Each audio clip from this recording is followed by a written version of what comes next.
We have a new big assignment, wika ng kanyang ama matapos siyang ipatawag nito sa kanyang opisina. Inilapag nito at inilapit sa kanya ang folder na naglalaman ng detalye ng bagong misyon nila.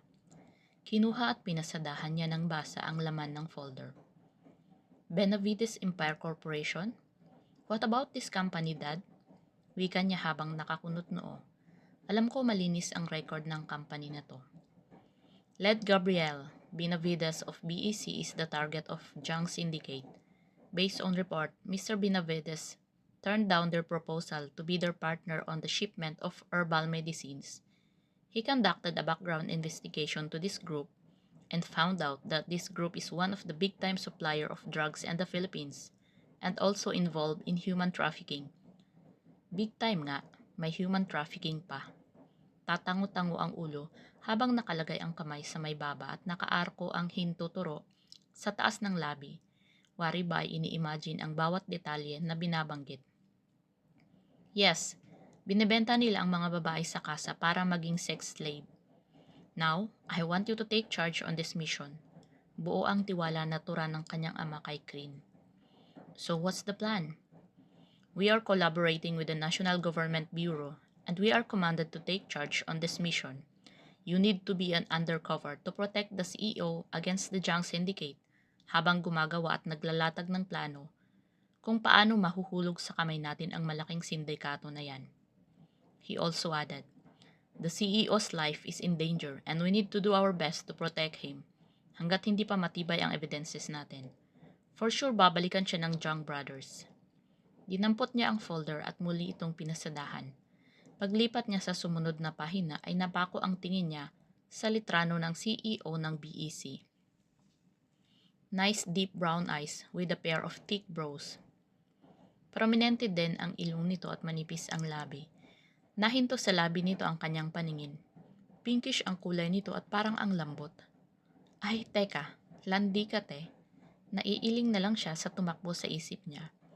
Naisip niya, sayang naman kasi kung matutsugi na lang, hindi pa napapakinabangan ang lahi.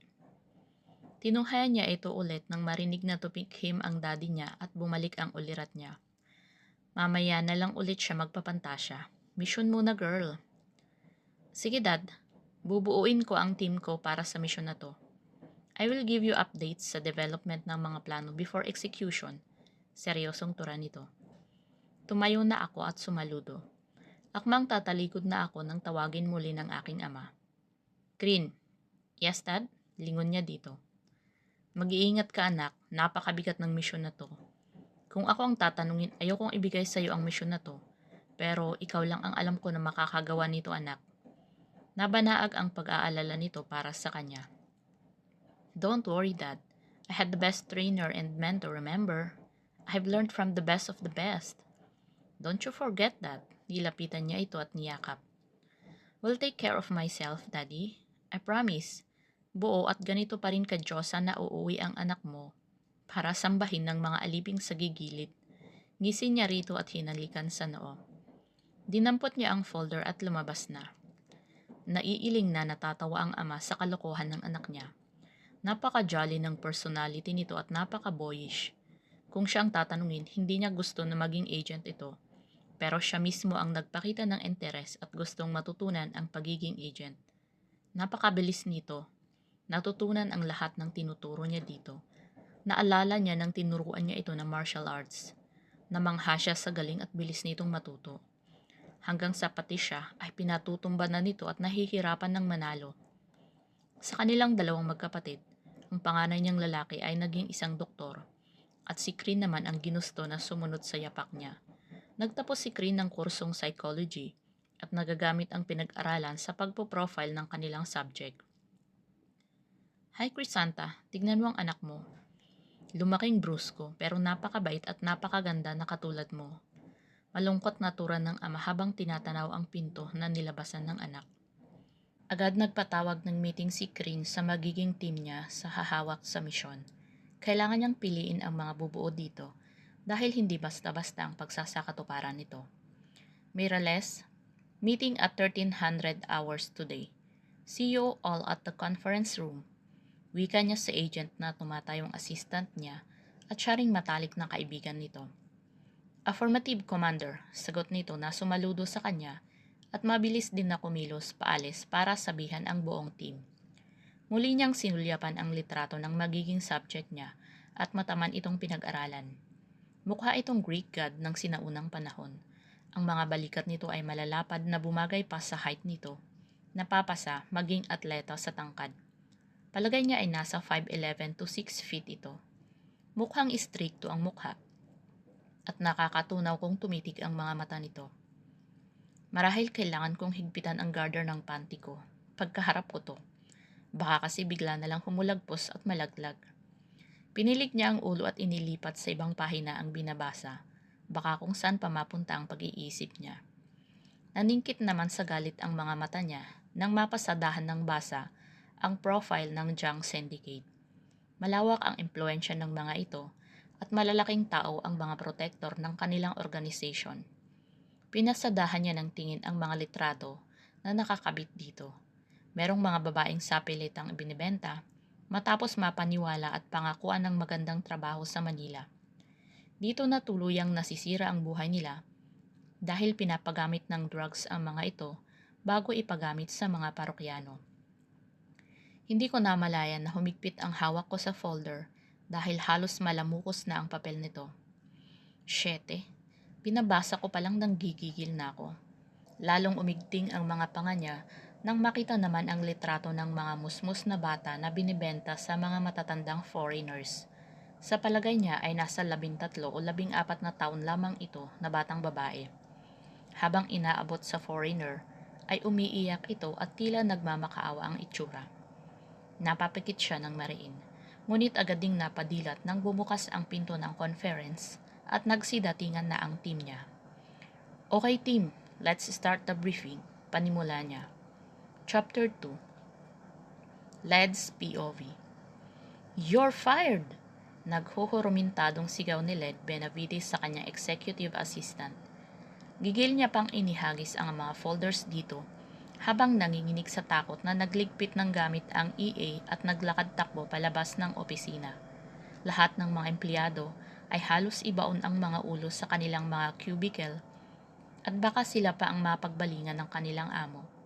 Pabalibag na sinarado ni Led ang pinto ng kanyang opisina at pinagbabato ang iba pang folders na nasa lamesa. Damn it! Ulit-ulit na mura nito. Isang malaking kliyente ang nawala dahil sa katangahan ng kanyang AA.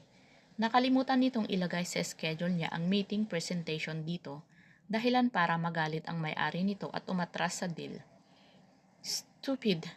Stupid moron! Idiot! Habang hinahampas ang lamesa. Biglang bumukas ang pinto ng kanyang opisina. What? Bulyaw niya sa pumasok. Hey, what happened dude? Si Jared, ang VP for Operations na matalik niya ring kaibigan.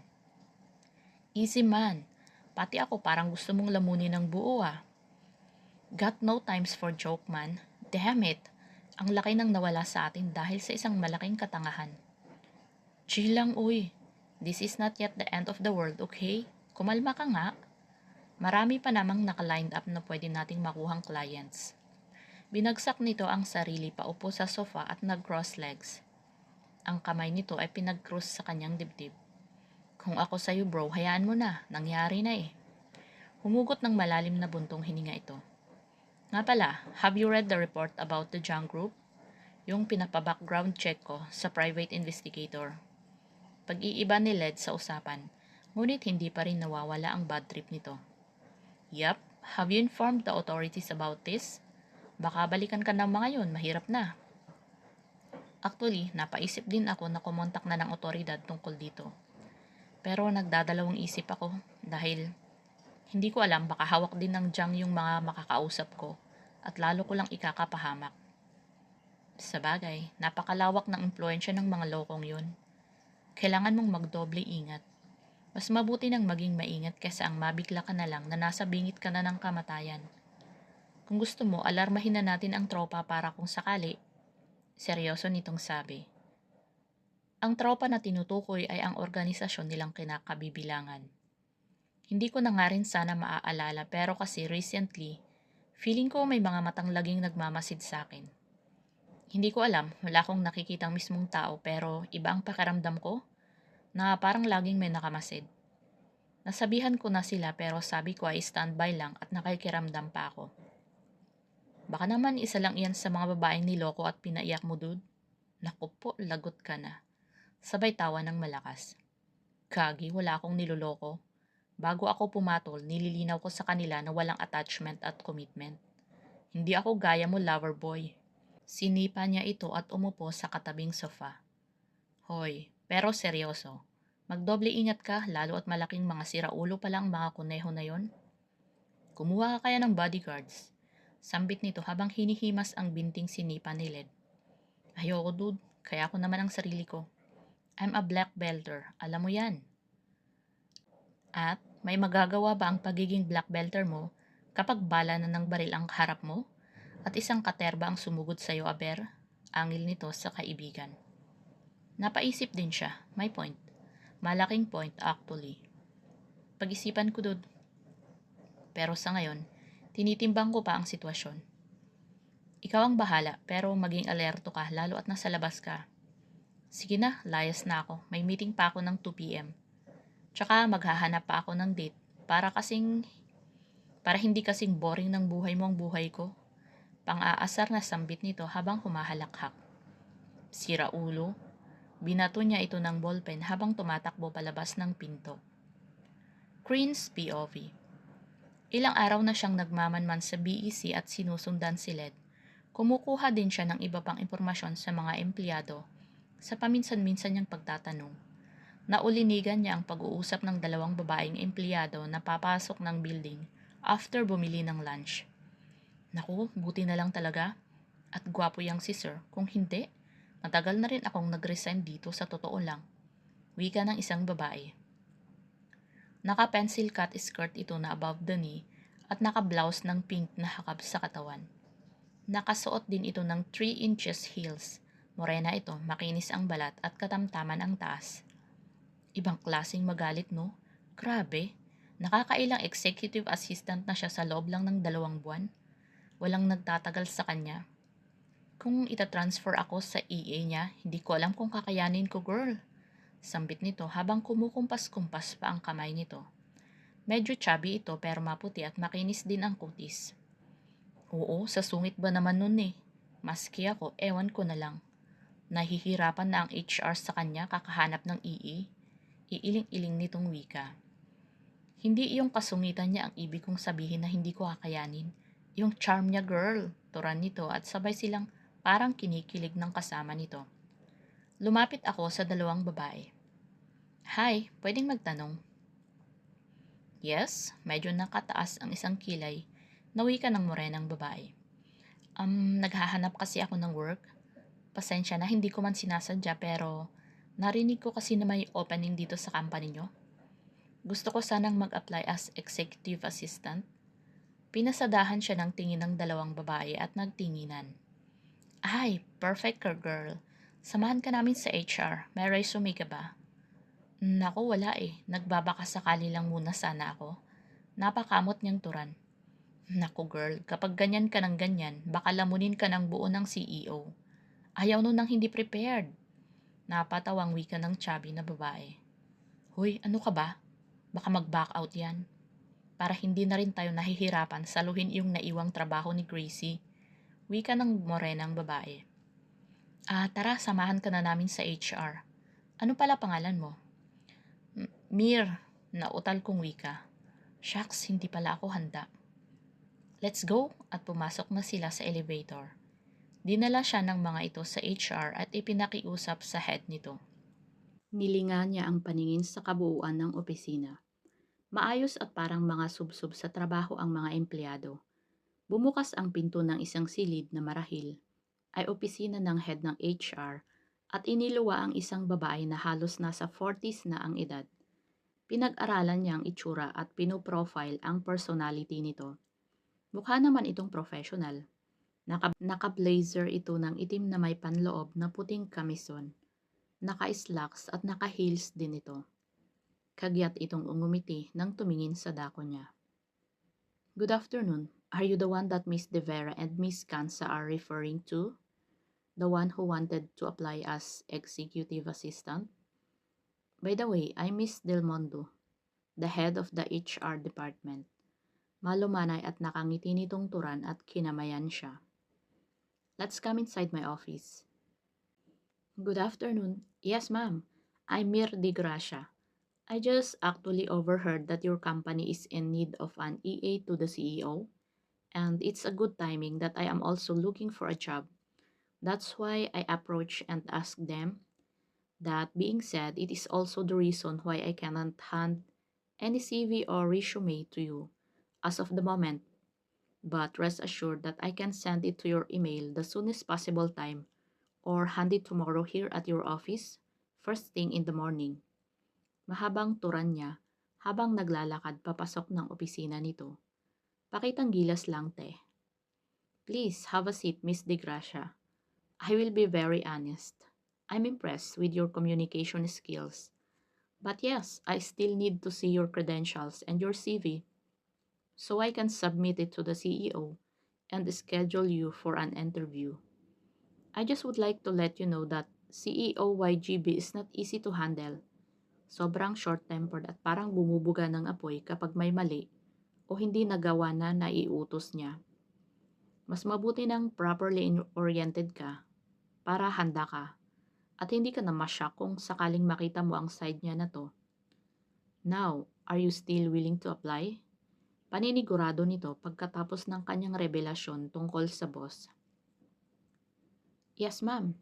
Sabi nga nila, there's no harm in trying. Hindi naman po siguro niya ako gigilitan ng leeg kapag nagalit siya.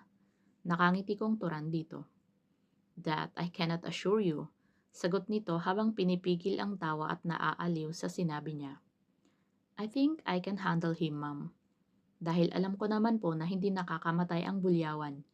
As long as my neck will not be on the line. Push tayo dyan, ma'am. Tila ba komportable kong turan dito. Magaan siyang kausap at hindi naman terror, kaya binatuhan ko na ng mga simpleng kalokohan. I like you, Miss De Gracia. Do your best para i-accept ka niya as EA. Please come over to the office bukas ng 8 a.m. and bring your CV. Yes, Miss Del Mundo. Thank you very much and have a great day. Tumango na ako at kinamayan siya. See you tomorrow, Miss De Gracia. Chapter 3. Nakakunot ang noo habang binabasa ang laman ng CV ng isang aplikante. Parang wala namang impressive sa mga accomplishments nito. Sir, okay po ba ang credentials niya sa inyo? Wika ni Miss Del Mundo kay Led. Para rin po hindi na kayo mahirapan at may na po kayo na tututok sa schedule nyo. Okay, send her in. Interviewin ko muna. Wika nito habang hinihilot ang sentido. Medyo may hangover siya ngayon at napadami ang nainom kagabi at nagpakalunod sa kandungan ng kanyang flavor of the month na si Jasmine. Maya-maya pa ay iniluwa na ng pinto ang aplikante. Tinitigan niya ito. Maganda ang height na tansya niya ay nasa 5'5", na nadagdagan pa dahil naka-heels ito ng 2 inches. Mahubog ang katawan na tinatago ng suot nitong blazer na may itim na kamison. Naka-pencil cut ito na skirt, nalagpas tuhod at may maliit na slit sa may kaliwang bahagi. Maaliwalas ang mukha, matangos ang ilong at korting puso ang hugis ng mukha. Ang bagsak ng maiksing buhok na hanggang ilalim ng tenga lang ang haba. Nakangiti pati ang mga mata nito at ang labi. Napalunok siya. Good morning, Mr. Benavides. Bati nito sa kanya na pumukaw ng kanyang napalalim na pag-aanalisa ng kanyang kabuuan. Good morning, have a seat. Shete, bakit nabubulol ka? Wika ni Led sa sarili. Thank you, sir. I'll go straight to the point, Miss De Gracia. Why do you think that you deserve the EA position? Ay, hindi ako na-inform na parang Miss Universe pageant pala ang level ng Q&A dito. Sigaw ng isip niya. Well, hindi niya na ituloy ang sasabihin nang biglang pumasok ang morenang babae na humahangos. What? Kunot noong turan ni Led sa empleyado. Can't you see, I'm in the middle of an interview? Sorry sir, this is urgent. Dumating po ang member ng board and may urgent meeting daw po ngayon na. Nasa conference po sila ngayon and demanding for the sales report of BEC. Humahangos pa ito habang nagsasalita. What the? Napatayo ito sa upuan. Then go ahead and print the fucking updated sales report and bring it to the conference room ASAP, sigaw nito. Ang toxic naman nitong maging boss. Kailangan talaga sumisigaw, sa isip niya. Yes sir, mabilis din itong lumabas at humahangos na pumasok at bumalik sa pwesto niya. Tanaw mula sa room ng CEO ang babaeng lumabas. Maya-maya pa ay napamura ito at namatay ang computer at ayaw mag-on. Mabilis nitong dinampot ang telepono at nagdial. Ngunit makailang ulit pa itong nagdial at nang may sumagot sa kabilang linya, ay lalo itong na-stress. Mabilis itong nagtatakbo muli papasok ng opisina ni Led. Sir, we got a problem. What is it this time? Bulyaw nito. Nag-shoutdown po ang PC ni Gracie and wala raw po ang IT natin ngayon. Naka-leave. Shete, ano bang nangyari sa lintik na PC na yan? Nanggagalaiti nitong Turan. Wala bang may alam kung paano i-troubleshoot yan? Parang pusa na hindi mapaanak si Led at naihilamos na ang kamay sa mukha. Can I check what I can do, sir? Turan ko at tumitig ng diretso dito. Napahinto si Led at napatitig sa aplikante. IT ka ba? Ang nakalagay sa CV mo, psychology ang tinapos mo. Nakakunot noon itong tanong habang nakapamewang. Kailangan ba maging IT muna para makapag-troubleshoot ng computer? Pambabara niya rito.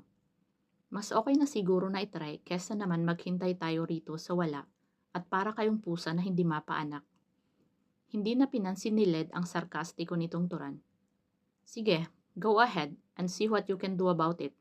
If maging successful ka, tanggap ka na. Pero kapag hindi at inaksaya mo ang oras ko, you better get out of my sight. Seryoso at nagngangalit ang bagang nito.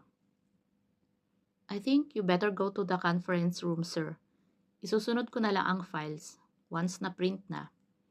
Feel ko na talagang pagiging AA ng halimaw na to. Nagulat si Led sa tinura nitong antipatikang aplikante, pero may point siya. Okay, bring that fucking report at the conference ASAP. Bulyaw nito at sinuot na ang coat at lumabas ng opisina. Agad niyang pinuntahan ang PC na sinasabi at hinugot niya lahat ng nakasaksak at isa-isa ulit isinaksak. Pahiram ako ng VGA, mukhang mahina na ang kapit nitong isang ito, baka maluwang na. Natuto siya mag-troubleshoot ng PC noong nag-aaral pa siya. Research lang sa YouTube. Akalain mo yon, magagamit ko pa pala sa ganitong mga pagkakataon. Click at bumukas na ang PC. Agad siyang umupo at pinakialaman ang computer. Got it, mahinang wika niya. Oh my God, naayos mo? Manghang-mangha na tanong sa kanya ng babaeng kanina pa natatarantas sa boss nito. Base sa reaksyon nito, tila ba isang imposibleng bagay ang nagawa ko. Nilingon ko ito at tipid ng initian. Saan dito yung kailangang i-print and ilang copies? Yung updated sales report and file name. Ang galing mo girl, bulalas nito. Magaling agad, hindi pa pwedeng natsambahan lang. Ginisihan ko ito. Umiling ito habang nakangiti. Excited na ako to work with you. Salamat sa pag-save mo sa amin sa pagbuga ng apoy ni boss. Nakanguso nitong Turan. 10 copies ang need na i-print pala girl. Maraming salamat ulit. Wika nito matapos siyang tapikin at nagmamadali ng bumalik sa pwesto niya. Nawari ba ay nailigtas ito sa bingit ng kamatayan. Mabilis niyang tinipa ang computer at nag-print.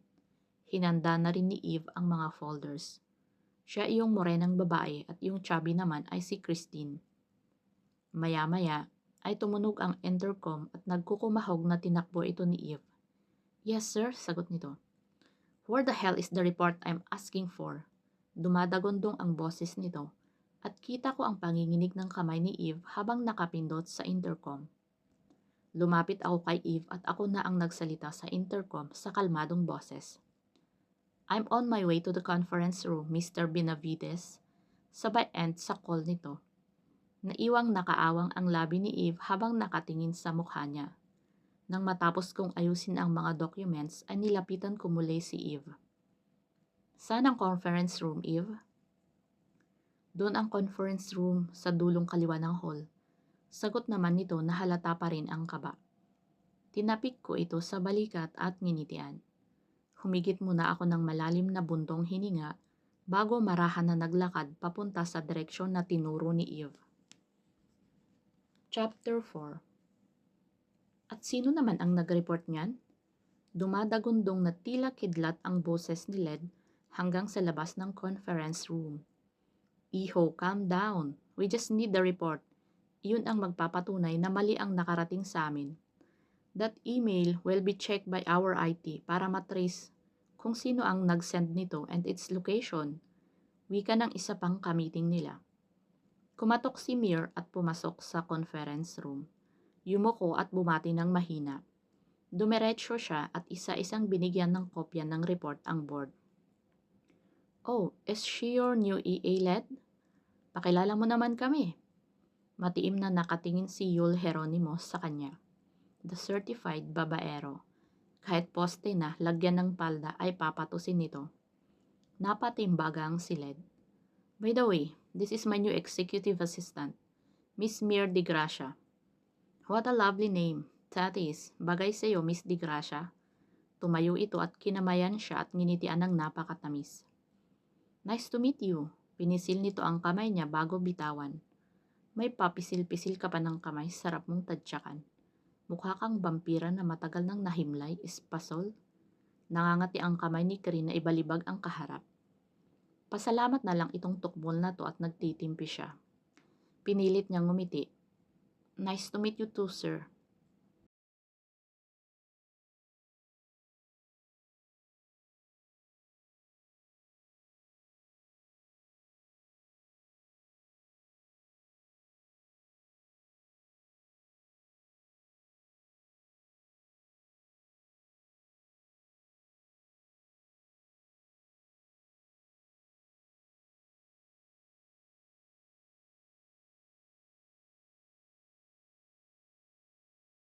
See you around, Miss de Gracia. Wika ng vampirang mukhang walang sustansya. Lumingon siya at tumango. Nahagip ng tingin niya si Led na parang gusto na siyang patayin sa sama ng titig nito sa kanya. Pagbalik niya sa cubicle ay naghihintay na ng latest chika sina Eve at Christine. Kamusta? Mukhang napasabak ka sa unang araw mo ah. Wika ni Eve habang nag-aayos ng mga piniprint. Anong feeling na nakita mong nag-amok ang dragon sa unang araw mo? Wika ni Christine. Ngumiti siya. Oo nga, mabuti na lang nakailag ako nung bumuga ng apoy. Tingin pa lang, papatayin ka na eh. Baka maaga ring maubos ngipin nun. Feeling ko kasi laging nagngangalit ang mga bagang. Nagtawanan silang tatlo. Miss de Gracia? Sabay-sabay silang tatlong napalingon at halos mapatalon ang dalawang kausap niya nang makita kung sino ang tumawag sa kanya. Yes, sir? Sagot niya na hindi kababakasan ng takot o pagkataranta. Bakit ba? Mas malala pa nga ang mga kinakaharap ko riyan sa bawat misyon. Mga mamamatay tao talaga. Itong dragon na to pumapatay lang ng tingin. To my office, maikling sambit nito at naglakad na papasok ng opisina. Adya, Pretty Mir, wika ni Christine, at sabay pa sila ni Eve na tila sumuntok sa hangin. Nginitian niya ang mga ito at tinaas ang dalawang braso na animo pinapakita ang muscles at naghagik-gikan ang dalawa ng mahina. Have a seat, turan nito nang hindi siya tinitignan. Hindi maintindihan ni Led ang inis na nararamdaman noong nakita niyang kakaiba ang tingin ni Yul sa kanyang bagong EA. Yes, i-hire na niya ito. Sakto ang kalmado at confident na personality nito. Hindi basta-basta nanginginig sa takot, kahit na halos lamunin na ng buhay sa pagbulyaw niya. You're hired, Miss de Gracia, wika ni Led. Thank you, sir. Nilahad ni Mir ang kamay para kamayan ito. Napatingin si Led sa kamay na nakalahad ni Mir at hindi niyan maipaliwanag bakit parang natatakot siya sa mararamdaman niya kapag nagdaop na ang kanilang palad. Ngunit tinanggap niya rin ito kalaunan. Parang may kung anong boltahe ng kuryente ang dumaloy sa katawan niya sa pagdaop ng palad nila. Tinignan niya ito sa mata pero hindi niya mabasa ang emosyon nito at tila blanko ang ekspresyon. May nakakapa siyang misteryo sa likod ng pagkatao ng babaeng ito. Ang kamay nito ay hindi kasing lambot ng kamay ng ibang mga babae, pero naisip niya na marahil batak ito sa trabaho. Today will be your first day. Now have your lunch first, then I'll be orienting you about your duties and responsibilities. Wika ng lalaki dito. Sa isip ni Led ay alam niyang hindi niya trabaho ang mag-orient. Ngunit merong puwersa na nagsasabi sa kanya na dapat ay siya ang mag-orient dito ng mga dapat gawin. What the hell, Led? Sigaw ng isip niya. Alright, sir. Tumayo na si Mir at lumabas ng pinto. Ngunit hindi pa naipipinid ang pinto ng kanyang opisina nang marinig na naman niya ang nakakairitang boses ni Yul. Mabilis siyang lumabas ng pinto. Hi Mir, I hope okay lang na tawagin kita on your first name? Sambit nito habang parang nagbi-beautiful eyes ito sa harap niya. No problem sir, maiksing sagot niya at binigyan ito ng tipid ng ngiti. Break time naman na, baka pwede kitang ma-invite for lunch? Tanong nito habang tumitingin ito sa relo sa bisig. Hindi natapos ni Mir ang kanyang sasabihin nang may boses sa likuran niya ang nagsalita. Unfortunately, she can't come with you, Yul. Marami pa siyang kailangan gawin na trabaho na iniwan ng dating EA ko. Wika nito habang nakatayo sa labas ng pintuan ng kanyang opisina at nakalagay sa bulsa ang mga kamay. Come on, Led. I heard it's her first day today. Huwag mo naman sana masyadong pahirapan ang magiging future ko. Nakangisi nitong turan kay Led. Excuse me, Mr. Yul Hieronimo. I guess dapat mong ilagay sa ayos ang asal mo. You are here at my office and I won't allow na babastos ang sino man sa mga empleyado ko. Kasama na ang executive assistant ko. Turan nito habang nakatingin ng matalim kay Yul. Okay. Taas kamay nitong turan. I'm leaving now. See you around, my future. Nilingon siya nito at kinindatan bago naglakad na paalis ng opisina. Nilagpasan din nito ng nagpipigil sa galit na si Led. Future mo mukha mo, wika ni Mir sa isip. Sarap balian ng leeg at pakuluan ng 5 araw. Ewan na lang kung hindi ito lalong mamutla. Chapter 5. Jang Syndicate. Kailangan itumba si Benavides. Masyadong maraming alam. Hanapin din ang investigador na kinuha niya para mapatahimik. Wika ni Wei Jiang sa mga bataan nito. Nagkamali ka ng binangga, Benavides. Nagkamali ka. Dudurugin kita sa kamay ko at ikaganti ang pagkapahiya ko sa pagtanggi mo na makipag-partner sa shipment ko at malaki ang nawalang pera sa akin. Dugtong nito. Nagpadala sila ng email sa lahat ng board ng BEC na nalulugi na ang kumpanya. Gusto nilang magkagulo silang lahat at pababain sa pwesto si Led. You'll pay for this, Benavides. Tatadtarin kita ng pinong-pino. Nakangisi at tila nababaliw na wika nito. Mr. Jiang, kailangan ninyong mag-ingat. Wika ng isa sa tauhan nila habang naglalakad papalapit sa kanya. Ako, si Wei Jiang, mag-iingat? Ano pinagsasasabi mo? Bulyaw nito. May source po ako na kumikilos ang National Government Bureau at nakipagtandem sa grupo ni Villa para patumbahin ka. Villa? The George Villa? The commander of the Special Forces Organization? Sambit nito habang hindi pa rin nawawala ang ngisi sa labi nito. Yes, boss. Pero mukhang iyong anak ni Villa ang kumikilos ngayon. Sinong anak? Yung anak niyang babae na agent din? Babae? Interesting.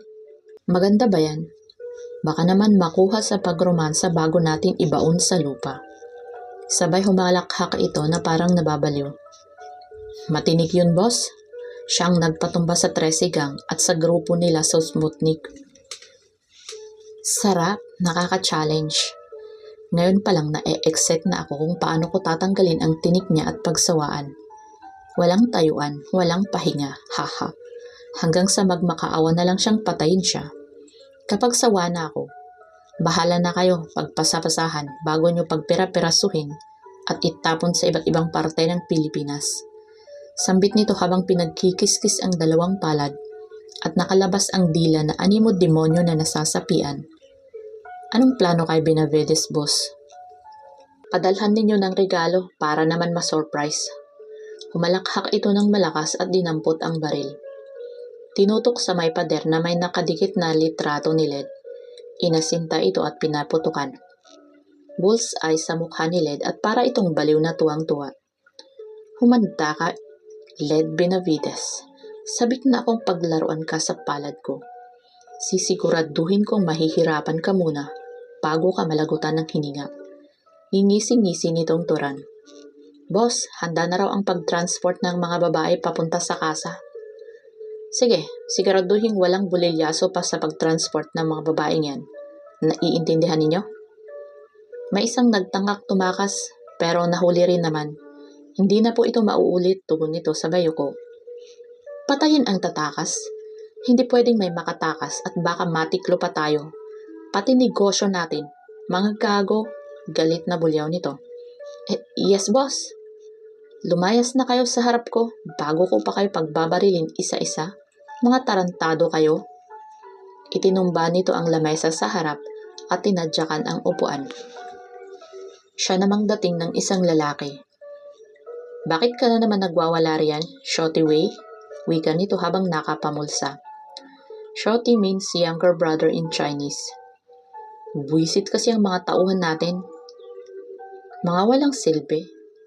Bumuntong hininga ito.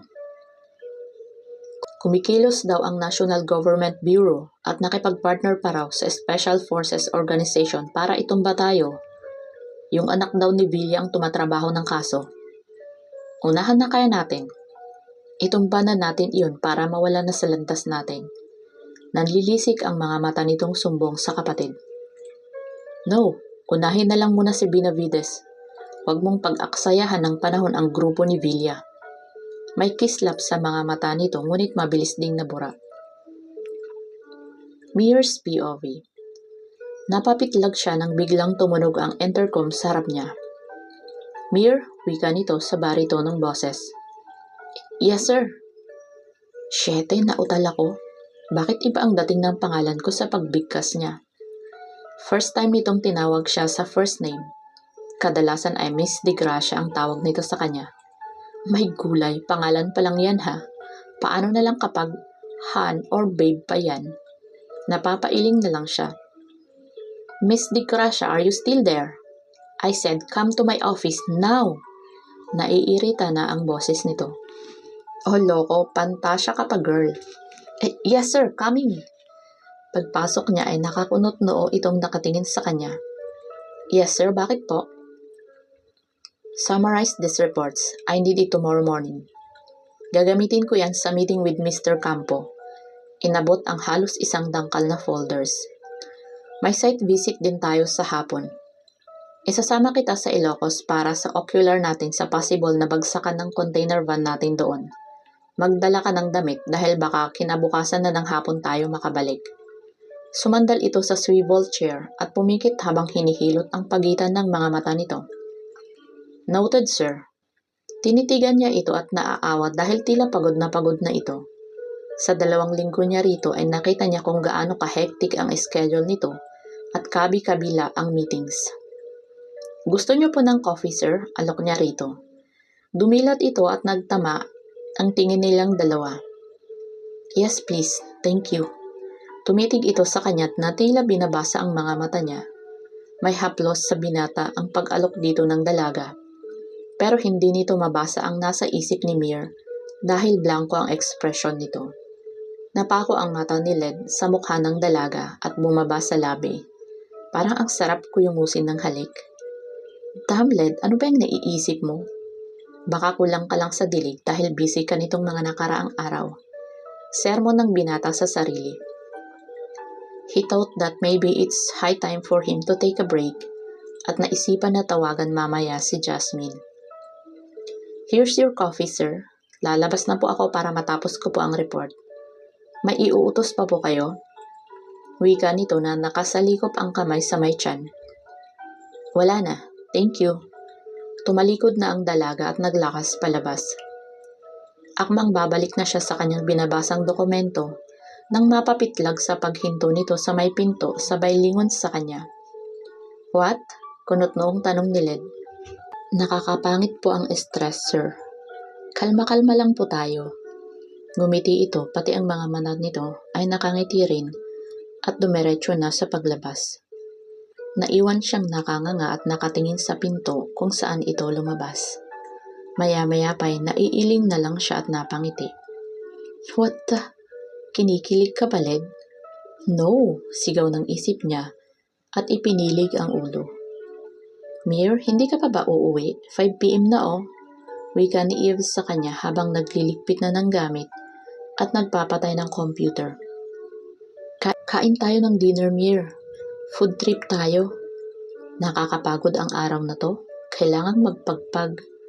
Wika ni Christine habang kumakain ng chips at muling sumalampak sa kanyang upuan. Sorry girls, pass muna ang lola nyo. May meeting si boss bukas at may site visit. May mga pinapatapos pa na mga reports for the presentation. Next time bawi ako. Tugon niya bago nilingon ang mga ito at nginitian. Naku Mir, sobrang swerte ng BEC sa'yo. Alam mo bang sa 2 weeks mo rito, hindi pa namin ulit nakita iyang si Dragon na bumuga ng apoy? Naging maayos ang takbo ng schedule niya, presentation at reports dahil sa'yo. Wika ni Christine habang ngumunguya. Oo nga girl, tsaka sa totoo lang, hulog ka ng langit. Wika ni Eve habang nagpapalit ng flat shoes at tinanggal ang heels. Hulog ng langit, kasi bawal ako doon? Natatawa niyang wika at umiling-iling.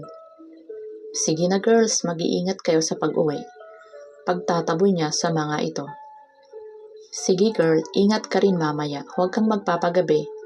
May mga kaluluwang ligaw dito sa office na gumagala kapag gabi. Tila nananakot ang boses nito at nilakihan pa ang mga mata. Haha, baka ang multo pa ang matakot sa akin girl. Hayaan mo lang sila, basta huwag nilang isabotahe ang reports na ginagawa ko. Dahil papatayin ko sila. At nagtawanan silang tatlo ng malakas at umalis na ang mga ito. Inabot na ng 9:00 si Mir sa pagtapos ng report. Mir, why are you still here? Si Led. Ay sir, tinatapos ko lang po ang reports for tomorrow. Malapit na rin naman. Sagot niya na hindi man lang lumingon dahil nakatutok ang mga mata sa computer habang nagkalat ang mga folders sa lamesa. It's late, ipagpabukas mo na yan, 9 p.m. na. Teka, don't tell me, hindi ka pa nagdi-dinner? Pinag-cross nito ang kamay sa dibdib at sumandal sa gilid ng cubicle niya. Nakakunot din ang noo nito. Nilingon niya ito. Okay lang sir, hindi pa naman ako gutom. Tipid na sagot niya. Maya-maya pa ay napasigaw na siya dahil natapos niya rin ang reports. Done! Pa-check na lang po sir bukas before presentation para mabago pa if may need baguhin at i-revise. Nai-email ko na po sa inyo. Nilingon niya ito at napakunot noo siya dahil nakatitig lang ito sa kanya. Sir? Pumitik siya sa may harapan ng mukha nito at napapitlag ito dahil at tila bumalik sa wisyo. I'll check it now at bigla itong tumukwang sa table niya habang nakaupo siya sa upuan niya. Ang lapit ng mukha nila sa isa't isa. Oh my Green, huwag kang lilingon at baka magkahalikan kayo ng di oras. Para siyang tuod na halos ayaw gumalaw. Okay, this is good. Wika nito at nakita niya ang malalim na buntong hininga nito. Nakahinga na rin siya ng maluwag dahil tumayo na ito. Let's go, ihahatid na kita Miss Di Gracia. Thank you sir pero kaya ko na pong umuwi. Hindi pwedeng malaman ni Led kung saan siya nakatira. I insist. Tinitigan siya nito ng matiim. Kaya ko na po sir, maaga pa po ang meeting ninyo bukas. Umuwi na po kayo para may energy po kayo para sa presentation. Pangungumbinsi niya. Kumuyom ang kamay nito at walang lingon likod na mabilis tinahak ang elevator nang walang sabi-sabi. Walk out, te. Heist, naiiling na lang siya. Chapter 6. Paglabas ni Kreen ng BEC ay agad siyang naglakad papunta sa terminal. Gustuhin man niya ay hindi siya pwedeng magdala ng kotse dahil makahalata siya. Grabe ang pagod niya at ang sakit ng likod at balakang niya. Sanay naman siya sa paperworks dahil na-train din siya noong nagtrabaho sa HR before. Pero ibang klase ang maging EA ng isang Led Gabriel Benavides. Nakakaubos ng energy. Buti sana kung nag-e-enjoy siya sa pagkaubos ng lakas niya. Haha, naaalala na naman niya kung gaano kalakas ang epekto ni Led sa kanya kapag nagkakalapit sila. Nagalit kaya ito noong hindi siya sumabay? Hayaan na nga siya. Mahirap na, baka mabisto pa siya. Napahinto siya nang may maramdamang kakaiba sa paligid niya. Alerto siya at nakikiramdam habang dahan-dahang naglalakad sa madilim na bahagi na iyon ng kalsada. Luminga siya at halos walang tao at sasakyan na nadaan. Bumuga siya ng hangin at ipinagpatuloy ang paglalakad nang mahagip ng gilid ng mata niya na may anino sa likod niya. Hindi siya nagpahalata at inihanda ang sarili sa posibleng pagsalakay nito. Kinapitan niya ang kanyang backpack. Buti na lang at hindi siya naka-heels, pero naka-skirt siya kaya magiging limitado ang galaw niya, lalo na kung kailangang sumipa sa kalaban. Sa sumunod na paghakbang niya ay naglabasan na ang mga engkanto. 3 lalaki at pinaikutan siya. Luminga siya para tignan ang mga kalaban at inanalyze kung paano niya mapapatumba ang mga ito. Medyo madilim ang lugar at ang susunod na street light ay halos 10 metro pa ang layo. Ngunit sapat ito para mapag-aralan niya ang mga kalaban niya. Ang isang lalaki ay naka-baseball cap at naka-jacket. Halos isang dangkal lang ang tangkad sa kanya. Ang isa naman ay naka-face mask at naka-t-shirt na kasing tangkad lang niya. At ang isa ang pinakamatangkad sa kanila. At mukhang leader ng grupo ay nakasando na puti at may hawak ito sa kanang kamay na parang panyo. 7. Naging alerto siya at naging maingat sa kilos. Anumang mali niya at kapag naitakip sa kanya ang panyo na iyon, ay tapos na ang laban at isang bangungot ang mangyayari sa kanya. Ipinilig niya ang ulo at humanda sa mga mangyayari. Sa loob ng palda niya ay may maliit siyang baril, ngunit hindi na muna niya gagamitin.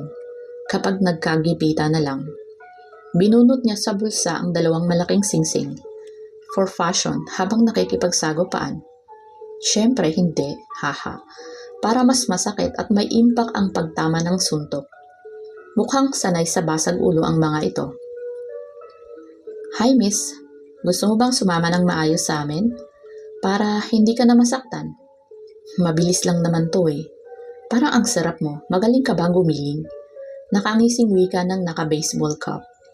Bahagya siyang umatras para marating ang parte na may ilaw ng paunti-unti. Pre, huwag mong takutin. Huwag mong takutin ang magandang binibini. Siya pa naman ang magpapaligaya sa atin. Sambit ng isa habang binabasa-basa pa ng dila ang labi nito. Oh miss, huwag ka umatras ng umatras. Halika at lumapit ka.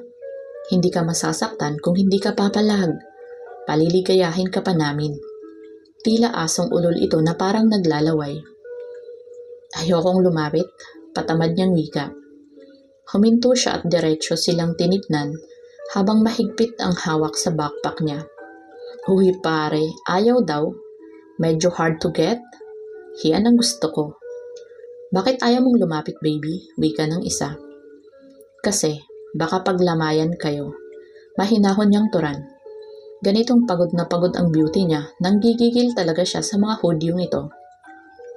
Ano? Aba, ang yabang mo ah.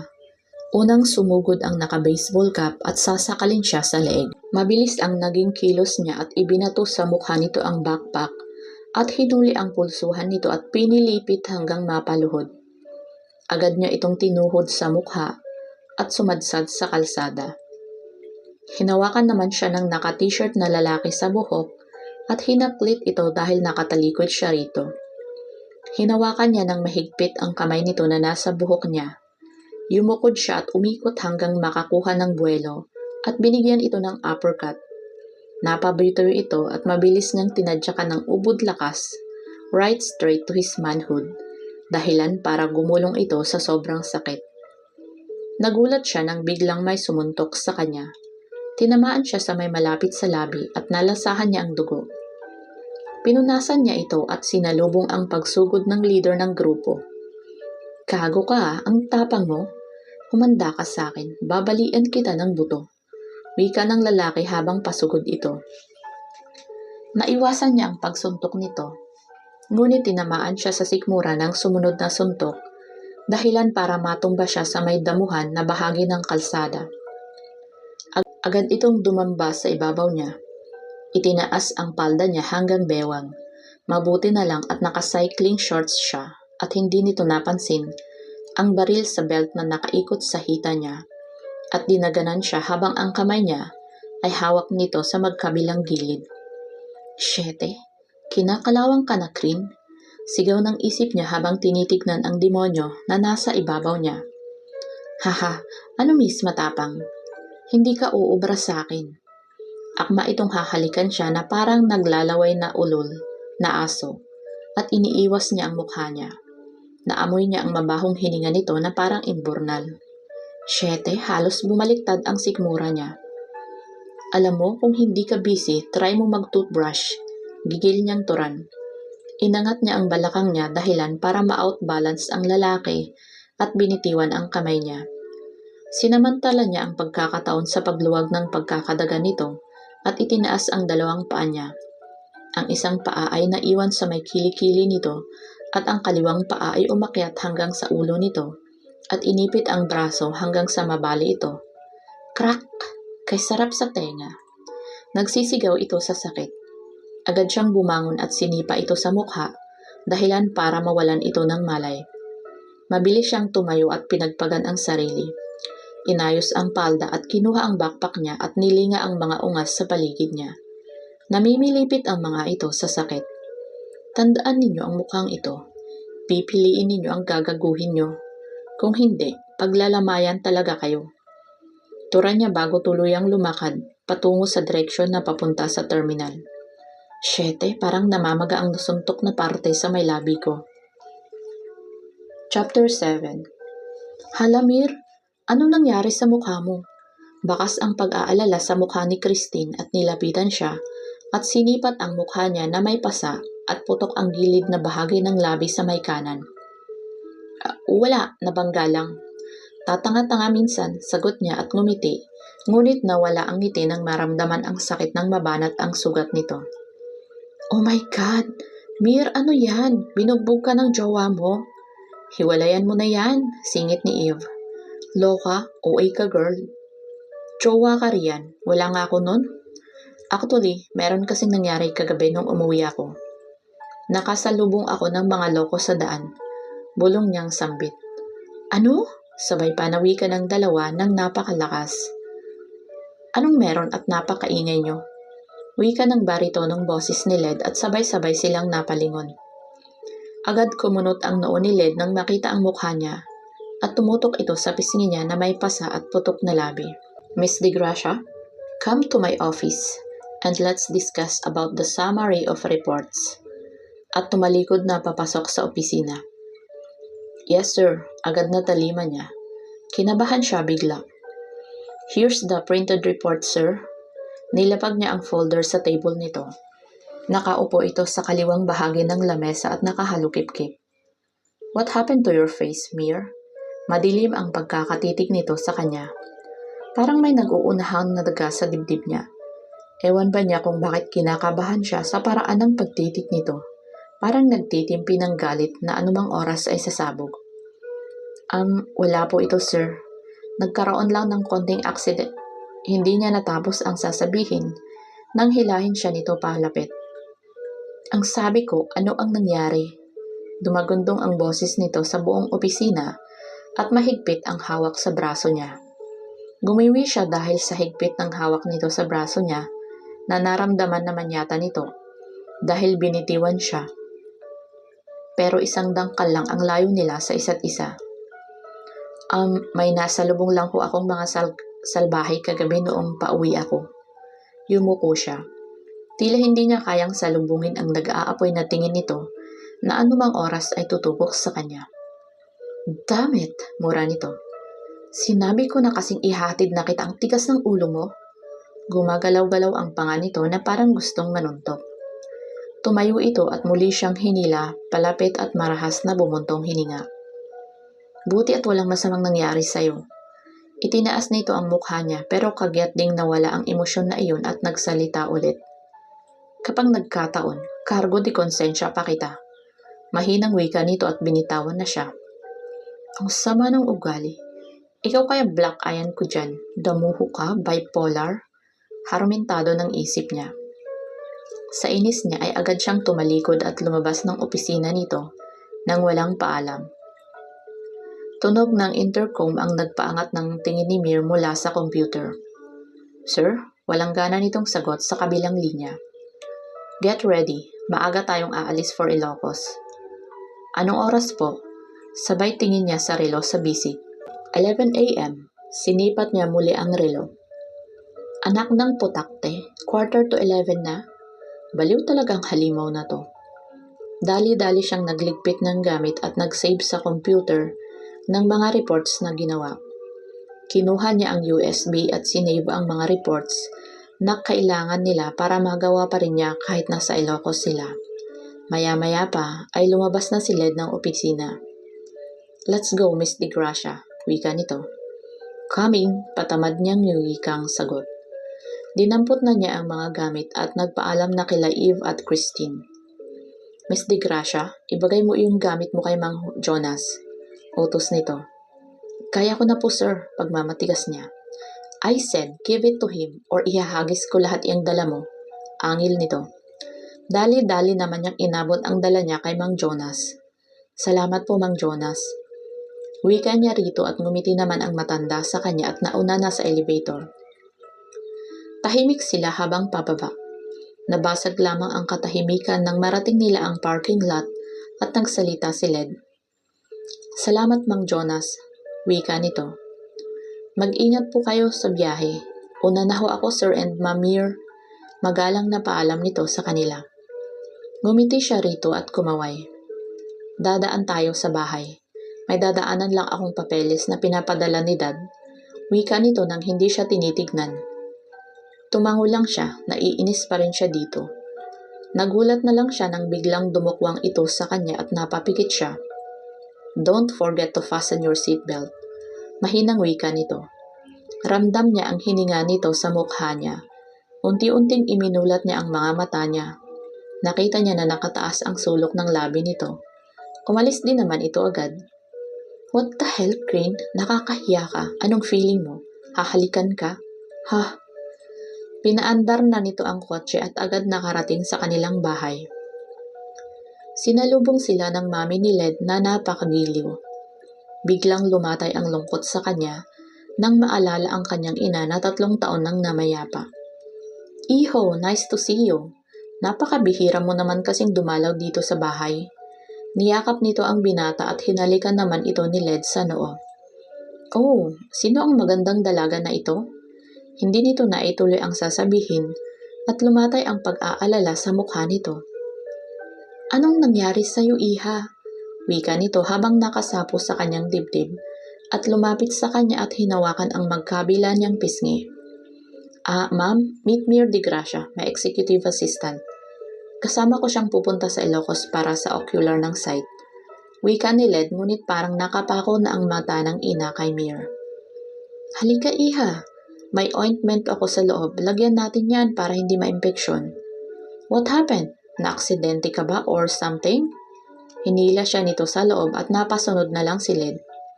Wala po ito ma'am, konting aksidente lang po. Wika niya at ngumiti.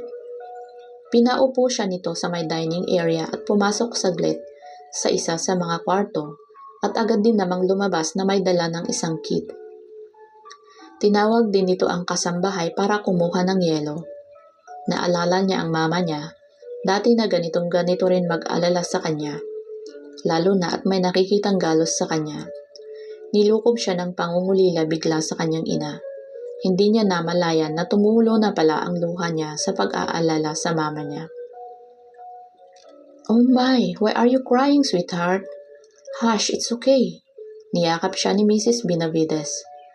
Led, what did you do to her? Baling nito sa anak, na ikinagulat ng binata. Kumalas siya sa pagkakayakap sa ginang. Sorry po, Mrs. Benavides. Wala pong kasalanan si Sir Led. Naalala ko lang po ang mama ko sa inyo. Ganyan-ganyan din po siya mag-alala at mag-alaga kapag nakikitang may sugat ako or nasaktan ako. She passed away 3 years ago po. Yumuko siya dahil nagbabadya na naman ang luha niya. I'm sorry, Iha. Sambit nito habang hinahaplos ang mukha niya. Okay lang po, pasensya na po kayo. Habang pinapahid niya ang sariling luha. Kumain na muna kayo bago umalis, ha? Mahaba ang biyahe niyo. Sandali at magpapahanda ako. Led anak, akayatin mo muna ang files doon sa study room ng daddy mo habang naghahanda si Manang Celia ng tanghalian. Mir Iha, iwan mo na kita saglit ha? At hinaplos nito muli ang pisngi niya. Opo, thank you po. Ganting ngiti niya rito. Chapter 8. Nang marating ni Led ang study room, umupo muna siya sandali at nag-isip. Hindi maintindihan ni Led ang nararamdaman noong makita niyang tumulo ang luha ni Mir. Gusto niya itong yakapin at aluin. Nainggit siya sa mami niya dahil malaya nitong nahahaplos ang mukha nito at nayayakap. Ang madalas walang ekspresyon na mukha nito. Astig na kilos at ang paminsan na pagsabi ng pagkamaldita at pilosopi ay malayo sa Mir na nakita niya kanina. Sa kabilang banda ay natuwa naman siya sa pagkagiliw ng kanyang ina sa dalaga. Hindi ganito ang pakitungo nito sa mga dinadala niyang babae sa bahay. Madalas ay cold ito, lalo na kay Jasmine na latest flavor of the month niya. Matinik talaga ang charm nito, pati mami niya ay nahulog dito. What? Come on, Lid. Are you falling for your EA? Hell no. Shete. Mahinang mura nito sa mga naiisip. Napabalikwas siya nang marinig niya ang tinig ng ina sa baba na tumatawag sa kanya at bumaba na rin siya. Iha, do you like the food?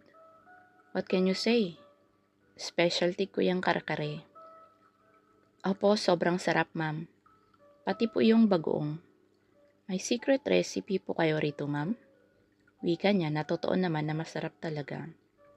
Naku, salamat naman iha at nagustuhan mo.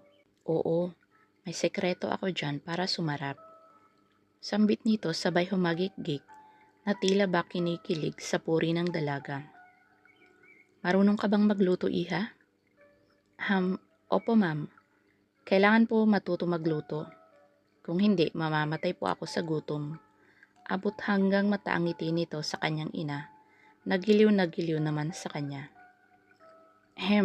Tikim niya at agad namang lumingon ang dalawa sa kanya. O anak, kumain ka na rin at panigurado, mapapagod ka sa pag-drive mamaya. Inabutan na siya nito ng plato. Nang matapos kumain ay agad na rin silang nagpaalam sa ina at baka gabihin pa sila. Ma'am, aalis na kami. Humalik na siya sa noo ng ina.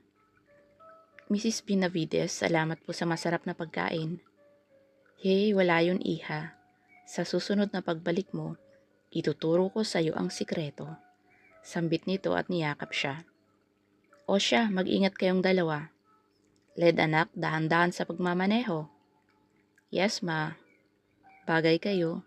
Nakangiti nitong bulong kay Led at saka umatras at kumaway. Nailing na naman si Led na natatawa sa winika ng ina. Agad namang kinabit ni Mir ang seatbelt. Baka magkalimutan na naman. Tahimik sila habang binagtas ang daan papuntang Ilocos.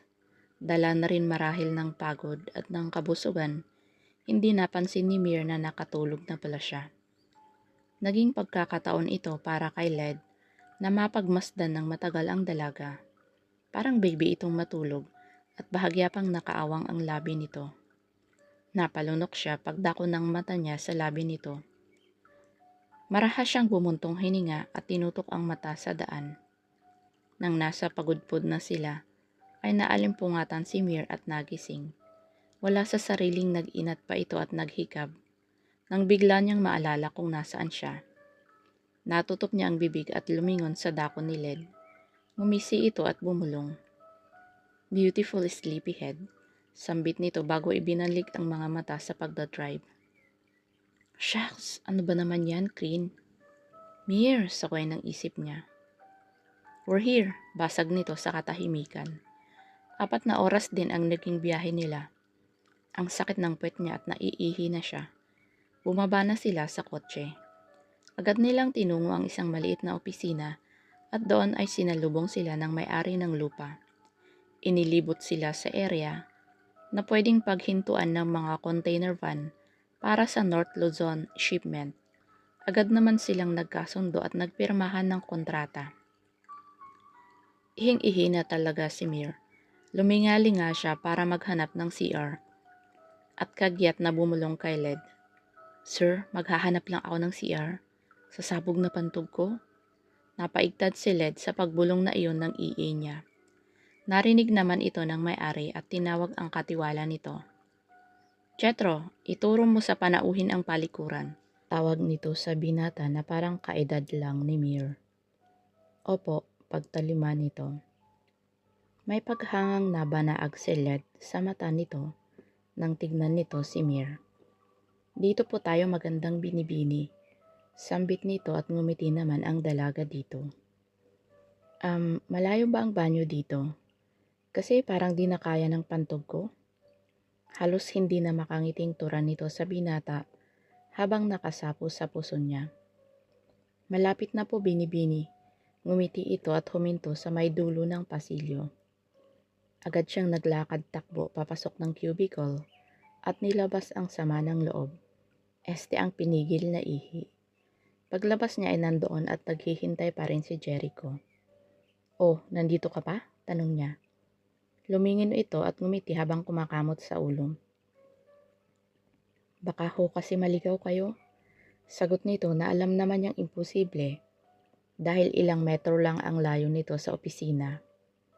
Char kang bata ka. Nako, salamat ha. Grabe, sa susunod, mukhang kailangan kong mag-diaper. Pabiro niyang wika at sabay silang nagkatawanan hanggang makabalik na sa opisina. Pagpasok niya ng opisina ay ang nakakunot noong si Led ang idabutan nila. Parang galit. Bakit? Nang matapos ang pirmahan ng kontrata ay nagpaalam na sila. Thank you, Mr. Zaragoza. Nilahad niya ang kamay niya. Thank you, Mr. Benavides. At nagkamay sila. Ingat ho kayo, Miss Mir. Wika ni Jetro na nakangiti kay Mir. Salamat, Jetro, tugon niya at gumanti ng ngiti rito sabay kaway. Pagpasok sa kotse ay pabagsak na isinara ni Led ang pinto. Mukhang nakahanap ka ng lover boy dito sa Ilocos ah. Wika nito habang nagkakabit ng seatbelt. Agad namang nilingon siya ni Mir. Lover boy agad, hindi ba pwedeng kaibigan lang? Tinaasan niya ito ng kilay at humalukip-kip. Nagkibit balikat ito at nagsimula ng magmaneho. Pumasok sila sa isang parang hasyenda na may malawak na garden. Kaninang rest house to? Tanong ni Mir. I own this place. Let's go. Gutom na ako, 7:00 na. Wika nito. Napapitlag siya nang maramdaman ang kamay nito na umaalalay sa siko niya. Parang may dumadaloy na boltahe ng kuryente mula sa pagkakadikit ng balat nila. Nagpatianod na lamang siya hanggang sa makapasok sa rest house. Manang Bell? Nandito na ba? Manang Bell, nandito na ho kami. Tawag nito. Senyorito Led. Ay, ikaw na nga, nandito ka na. Sumalubong ito at niyakap ni Led ang matanda na sa tansya niya ay nasa mid-50s na. Kumalas ito ng yakap at tumingin sa kanya. Manang, eto ho si Mir. Naputol ang sasabihin nito nang nagsalita muli si Manang Bell. Siya ba ang kasintahan mo, iho? Sambit nito at ngumiti sa kanya. Chapter 9. Magandang gabi po, Manang Bell. Hindi po ako kasintahan ni Sir. Empleyado niyo po ako. Ngumiti siya sa matanda. Lumapit ito sa kanya at niyakap siya. Bakit ba parang gustong-gusto ng matanda na niyayakap ako? Curious na tanong ng isip niya. Naku, sayang at bagay kayo. Maganda magiging lahi ng anak niyo. Wika nito habang pumapalakpak pa. Namula ang mukha ni Mir. Saglit din natigilan ang matanda nang makita ang mukha niya. Anong nangyari sa labi mo, iha? Ay, ito po. Tugon niya sabay hinawakan ang labi. Kaonting aksidente lang ho. Naku, mag-iingat ka. Sayang naman ang magandang mukha mo. Kung magkakaganyan, bulalas nito. Kanina kasi ay hindi nahalata sa sight dahil nakamask siya. Opo manang, salamat po. Ay siya, halika na't kumain. Alam kong gutom na kayo. Dahil sa haba ng biyahe ninyo at makapagpahinga na rin kayo. Matapos kumain ay tumambay muna si Led sa beranda habang umiinom ng whiskey. Kanina hindi niya napigilan ang inis sa paraan ng pagtingin ng Jethro na iyon kay Mir. Naiinis siya nang makita na nagtatawanan pa ang mga ito. Napabuntong hininga siya. What is happening? Ano to? Marahas itong tumayo at naglakad na siya papuntang kwarto. Bit-bit ang baso ng whiskey. Si Mir naman ay hindi pa rin makatulog. Kaya lalabas muna siya at maglalakad-lakad sa garden. Paglabas niya ng silid at akmang hahakbang na, ay laking gulat niya nang may humablot sa kanya sa bewang. Napapikit siya dahil sa pagkabigla at naramdaman niya na tumama siya sa isang dibdib. Dahan-dahan siyang nagmulat at nagangat ng tingin. Napaawang ang mga labi niya nang makilala kung sino ito. Led? Ang sumunod na pangyayari ay hindi niya inaasahan. Hinila siya nito hanggang naramdaman niya ang lamig ng pader sa likod niya. Hindi pa rin niya maitikom ang labi sa labis na pagkalito at pagkagulat. Sir? Tumitig ng mataman sa mukha niya si Led at mabilis na sinakop ang kanyang labi. Maalab ang halik na iyon. Mapaghanap, nanunukso. Palalim ng palalim. She felt his tongue exploring her mouth. Hinapit siya nito papalapit at naglalandas ang kamay nito sa likod hanggang sa bewang niya. Nawari sinasa ulo ang kurba ng katawan niya. Parang nanghihina ang tuhod niya. Naliliyo siya sa mga bagong sensasyon na nararamdaman na dulot ng halik na iyon. Tumigil ito para kumuha ng hangin ng panandalian at kagyat na muling inangkin ang kanyang labi. Mas banayad na ito, mas nakakabaliw. And he moaned in between his kisses. Maya-maya pa'y biglang humagip sa isip ni Mir ang misyon niya at parang bigla siyang natauhan. Para siyang binuhusan ng malamig na tubig. No, agad niyang inipon ang lakas at itinulak ito. Mabuti at hindi na ito lumapit muli dahil baka masaktan niya lang ito. Agad siyang lumabas ng silid na humahangos. Ngunit hindi pa man nakakabawi sa nakapanghihinang tagpo nila ni Led, ay may panibagong kakaharapin sa gupaan na naman siya. Nakita niya na may anino na tumalon mula sa bakod. Tanaw ito mula sa beranda. Idinikit niya ang likod sa dingding habang maingat na humahakbang para makita kung gaano sila karami.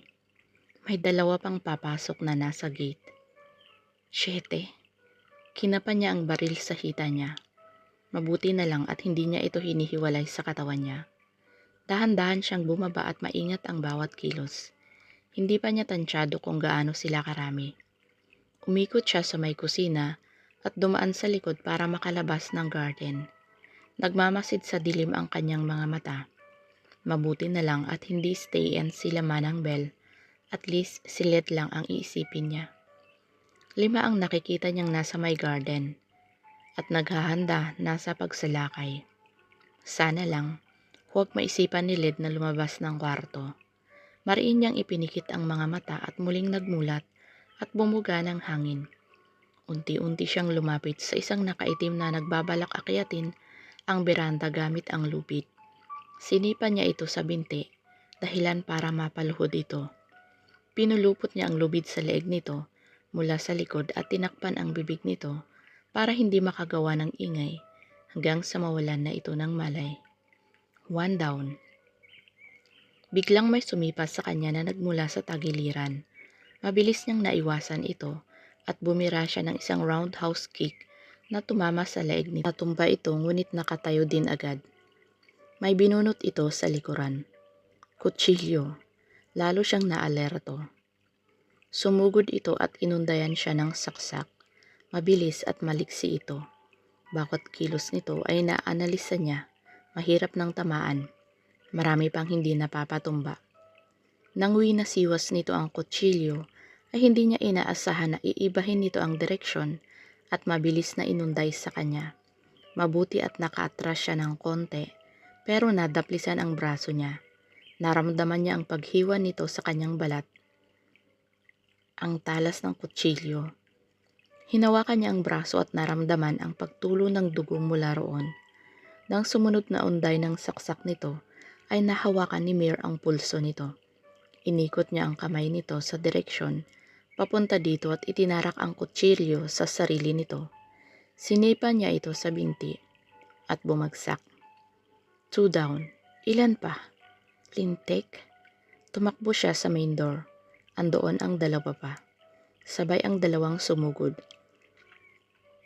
Sinangga niya ang bawat sipa at suntok ng dalawa.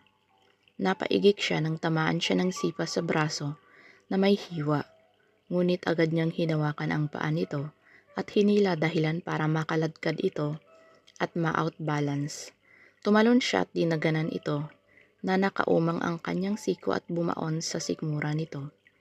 Namilipit ito sa sakit. Ah! Siya namang sugod ng isa pa at akma siyang babarilin habang nakahiga. Tapos ka na, sigaw nito. Gumulong siya para iwasan ito at pinaikot ang kanyang paa para mapatid. Natumba ito at nileglock niya. Crack! Hudyat na nabali ang buto nito. Humiyaw sa sakit ang katunggali niya at nakalabit nito ang gatilyo ng baril at pumutok. Agad siyang bumangon at sinipa ito sa mukha. Tumingin siya sa itaas at saktong bumukas ang pinto at lumabas si Led. Marahil narinig nito ang sigaw at putok ng baril. Nagulat ito sa nakahandusay na mga katawan sa main entrance. Nanlaki ang mga mata ni Mir nang makita niya na pasugod ang isa pang kalaban sa likod ni Led. Sir, sa likod mo! Malakas na sigaw niya. Agad siyang tumakbo paakyat sa itaas. Shit! Shit! Kulang na ang nangliparin na lang niya ang second floor. Pagdating niya sa huling baitang, ay nakita niyang nakahandusay na ang lalaking nakaitim. Napamaang siya at mabilis na tinignan si Led kung nasaktan ba ito. Nasaktan ka ba, sir? Hinawakan niya ito sa braso at pinihit-pihit. Parang ikaw yata ang dapat kong tanungin, Miss Di Gracia. Dahil sa ating dalawa, ikaw ang duguan. Magkahalo ang galit at pag-aalala sa boses nito. I'm okay, sir. Paano ninyo ho napatumbayan? Curious na tanong niya. Eh di binalian ko ng leeg. Wika nito na nasa braso niya nakatingin.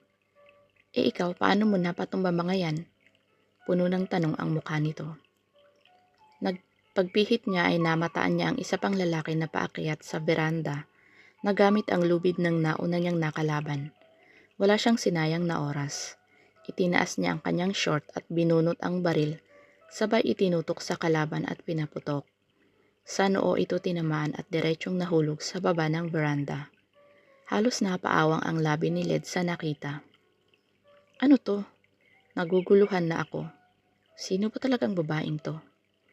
Tumingin siya rito at nagtatanong ang mga tingin, ngunit mukhang kailangan muna ma-first aid ang sugat nito. Mukhang malalim at walang tigil ang pagdurugo. Napapitlag siya nang makitang biglang binagsak nito ang katawan at napaupo sa sahig. Agad siyang tumakbo para kumuha ng gamot at benda. Binuhat niya ito papasok sa silid at doon inihiga. Saglit siyang lumabas ng silid at nagdial sa telepono. Maya-maya pa may mga pulis na dumating. May tinawagan pa siyang muli pagkatapos. Yes, Ninong, we'll be there first thing in the morning. At dali-daling bumalik sa silid para daluhan ang dalaga. Pinagmasdan ni Led si Mir. Ano ba talaga ang misteryong tinatago mo sa likod ng maamong mukha mo na yan? Di naman nito ang labing kanina ay umaalipin sa kanya. habang patuloy na naglalakbay ang isip niya. Kanina, noong dumamba sa kanyang likuran, ang lalaking nakaitim ay agad niya itong ibinalibag. Nang tumayo ito at nakatalikod sa kanya, ay inilagay niya ang kanyang braso sa leg nito at pinihit ng biglaan ang ulo dahilan para mabali ang leeg nito. Pero si Mir, bakit tila magaling itong makipaglaban? Bakit siya may baril? Isa ba siyang agent o spy? Pulis? Ito ang mga katanungan na tumatakbo sa isip niya. Tinunghayan niya ang mukha nitong blanko kahit tulog. Kalaban ka ba o kakampi? Ang daming tanong sa isip niya. Kinintalan niya ito ng halik sa labi. Malalaman niya rin kung sino ito. Sana mali ang iniisip niya. Pumikit ito ng panandalian at saka dumilat at lumakad na palabas ng kwarto. Lumabas siya sa silid at hinarap ang mga pulis.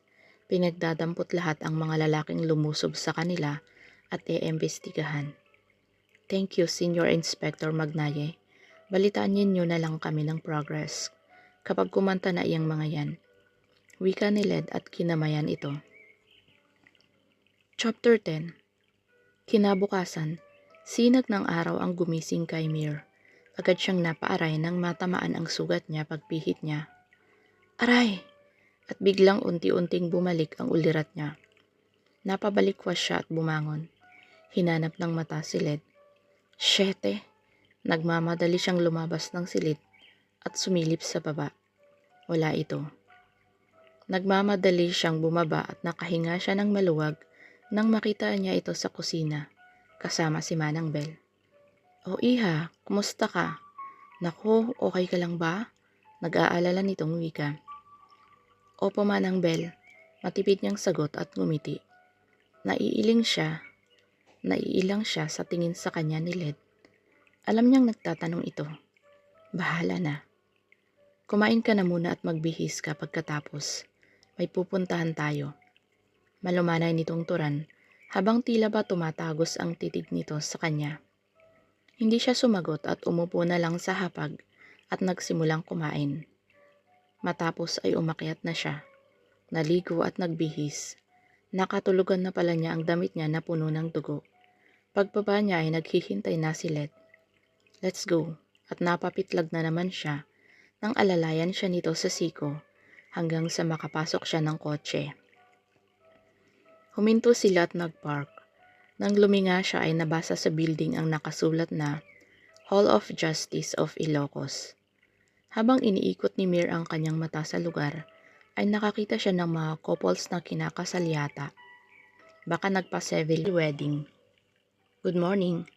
We have an appointment with Judge Acusar, wika ni Led sa information. Good morning po. Pahingi lang po ng ID po ninyo and ni ma'am po. Dinukot ni Led ang kanyang pitaka sa likuran ng pantalon at inabot ang ID at may pinapirmahan. Hindi na binasa ni Led ito at okupado siya ng mga nangyari noong nagdaang gabi.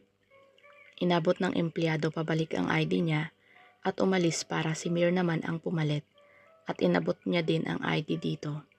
Hindi niya napansin na ang naiabot niya ay ang ID niyang naglalaman ng totoong pangalan niya. Gayon din ang pirma na nilagay niya ay ang totoong pirma niya. Maya-maya pa ay sinamahan na sila nito sa opisina ni Judge.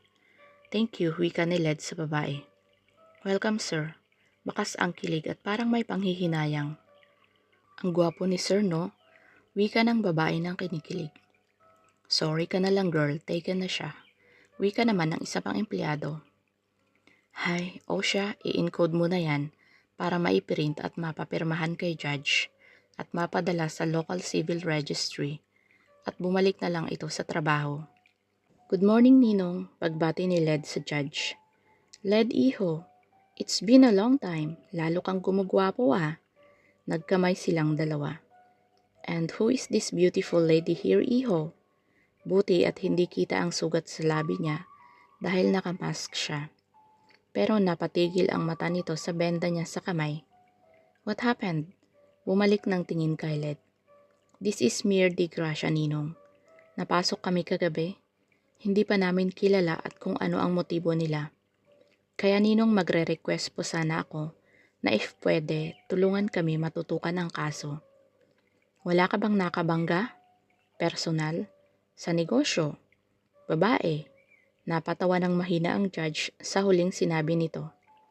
Nako, Ninong, definitely hindi sa babae. At napatawa na din ito.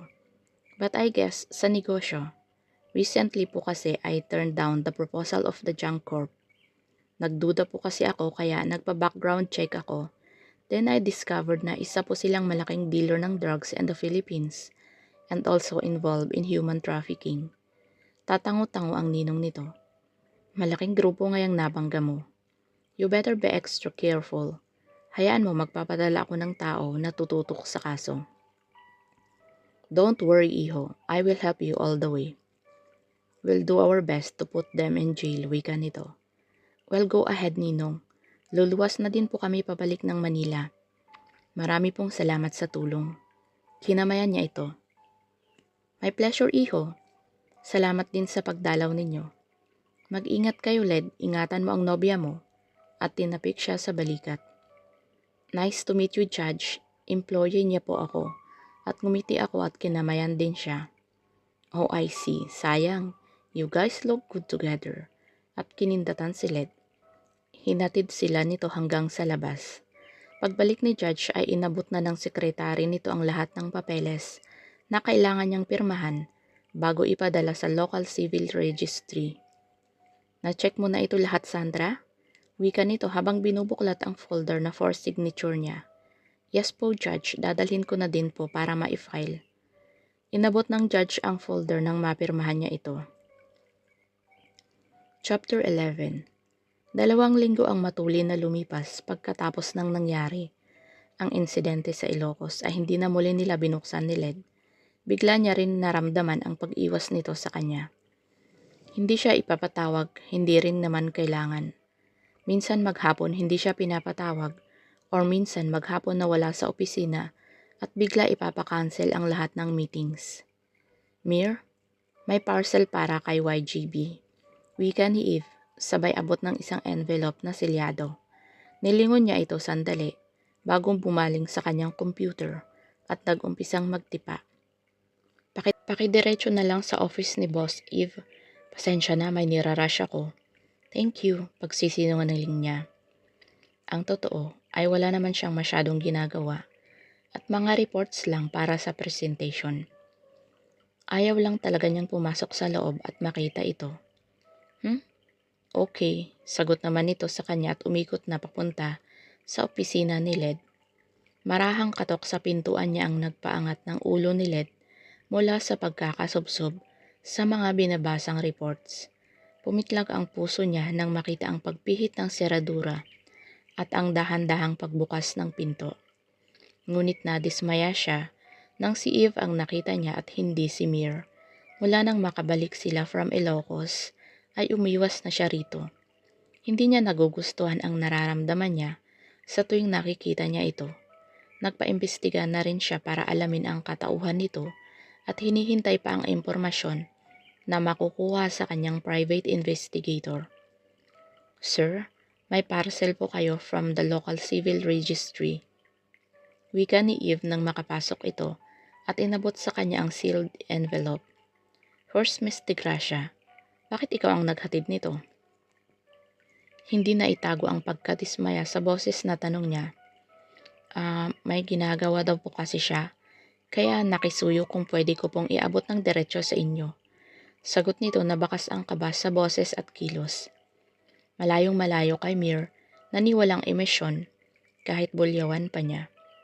Sige, Miss Kansa, you may leave now, thank you. Tumango ito at nagmamadali ng tinungo ang pinto. Binuksan ni Led ang laman nito nang nakakunot ang noo.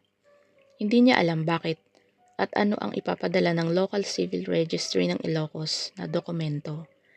Imposible namang tungkol ito sa kaso dahil confidential papers iyon at hindi pwedeng ipa-courier. Nilabas niya ang laman ng envelope at binuklat ang laman nito na isang kapiraso ng papel. Nanlaki ang mata niya nang mabasa kung ano iyon. Certificate of Marriage. Mahinang sambit niya sa nakasulat. What the hell is this? At binasa ang laman nito. Ang pangalan niya ang nasa part ng husband at nang mapadako ang mga mata niya sa nakasulat na pangalan sa wife ay natigilan siya. Corinne Mir Villa. Mir, mahinang usal niya. Paano nangyari to? Siya at si Mir ay mag-asawa na?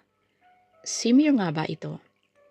Hindi niya maintindihan bakit lihim na natutuwa ang puso niya sa isipin na asawa na niya si Mir. Ngunit may agam-agam pa rin siya dahil iba ang pangalan na nakalagay sa papel. Suddenly, his phone rang. Boss, wika ng kabilang linya. Ang kanyang private investigator. Base sa pag-iimbestiga ko, ang totoong katauhan ni Miss Mir de Gracia ay Miss Corinne Mir Villa panimula nito. Parang tumalon ang puso niya. Ibig sabihin kasi nito ay kay Mir talaga siya kasal ngayon. Napukaw ang paglalakbay ng isip niya nang nagsalita muli ang investigador. Anak siya ng commander ng Special Forces Organization, isang matinik na undercover. Siya ang nagpatumba sa Tresigang at Smutnik. Ang ama niya ay isang magaling na undercover noon at siya ang sumunod sa yapak nito. Namayapa na ang kanyang ina, 3 taon na ang nakakalipas nang gumanti ang isang nakalaban nilang sindikato at niratrat ang kanilang bahay. Ang nanay niya ang napuruhan. 2 silang magkapatid. Ang panganay ay isang doktor na nasa Canada nakatira, kasama ang pamilya at siya ang bunso. Tumigil ito at tila ba naghihintay ng dagdag katanungan mula sa kanya. Is she married? Parang wala sa sarili na tanong ni Led. Based on the profile, sir, no, she's not yet married. But she's engaged to be married 4 years ago. Tumigil muli ito at naghihintay ng follow-up question mula sa kliyente. Then what happened? They broke up. Nalaman nila na traidor ang lalaki at kasapi rin ng sindikato. Then after that, never na ulit siya nakipagrelasyon at puro misyon ang hinarap. Ano ang misyon niya? Bakit siya pumasok bilang iiko? Command po ito ng National Government Bureau sa organization nila. Nakatutok ang lahat ng government agencies and special forces para mahuli ang napakalaki na sindikato na nakabangga ninyo. At kasabay po nun ay ang panganganib ng buhay ninyo dahil sa failed transaction ng mga ito sa inyo na napakalaki ang nawala sa kanila. Ang subject po ay pinadala para protektahan kayo habang naglalatag ng plano kung paano mapapabagsak ang sindikato. At kayo po at ang nalaman ninyo tungkol sa grupo nila ay isa sa magiging mga malalaking ebidensya na magdidiin sa kanila. I see. That's all I needed to know. Kindly send that file on my email. Good job, thank you. At ibinabana niya ang telepono. Natulala siya ng panandalian. Wala sa sarili na binuklat muli ang marriage certificate at tinunghayan iyon. Hindi niya maiwasan na lalong humanga sa dalaga. Sumandal siya sa kanyang swivel chair at humalukip-kip habang ang isang kamay ay nakapatong sa baba at nakaarko ang daliri sa labi. Nakatingin siya sa may bintana ng opisina habang ang nasa balintataw ay ang mukha ni Mir. Kaya palang ang astig nitong kumilos, ang confident sa pakikipag-usap at sa pagdadala sa sarili, ni walang arte sa katawan. Napangiti siya na parang nasisiraan ng bait nang maalala niya rin noong mahawakan niya ang kamay nito. Dahil hindi kagaya sa kamay ng ibang mga babae, ang kamay nito ay magaspang. Marahil sa totoong